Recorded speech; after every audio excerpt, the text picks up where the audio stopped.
The Vatican today confirms Pope Francis will not visit South Sudan in 2017. The Holy Father had expressed his desire to travel there earlier this year, but security in the nation is precarious.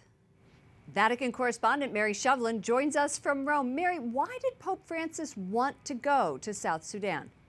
Lauren, after 3 years of civil war, about 5.5 million people are food insecure and risk death in the coming months. Famine has been declared there. The UN calling the resulting refugee crisis, people fleeing the violence in South Sudan, the fastest growing refugee crisis on the planet right now, with 1.6 million people already having left the country to take refuge in the surrounding country. So the news from there each day gets worse and worse. Pope Francis hoping to visit there, hoping to bring some comfort, some relief, some pastoral support to lift their spirits. How's the church helping people in South Sudan? Lauren, it's in some of these remote places where food aid is not able to arrive through government channels, let's say the UN, for example, but the Catholic Church is there in some of those most hard to reach places.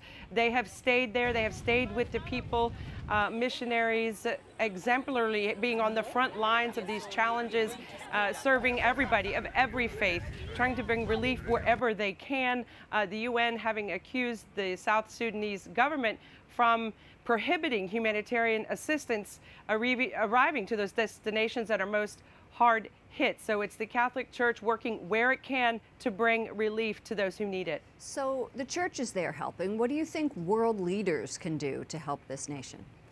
Well, if we listen to Pope Francis's appeal back in February, he basically called on everybody. That means you and I, government leaders, to do whatever it is that we can do to allow humanitarian assistance to reach these people. For example, in the U.S., on the part of the U.S. government, at least some of the leaders of the South Sudanese government are being listed as criminals, war criminals, these humanitarian abuses. So they need to continue. It is the hope that they will continue, whatever government you are, or even the European Union or the United Nations, to pressure the leaders of South Sudan to let humanitarian assistance through and hopefully work for peace to bring an end to this horrific civil war. Lauren?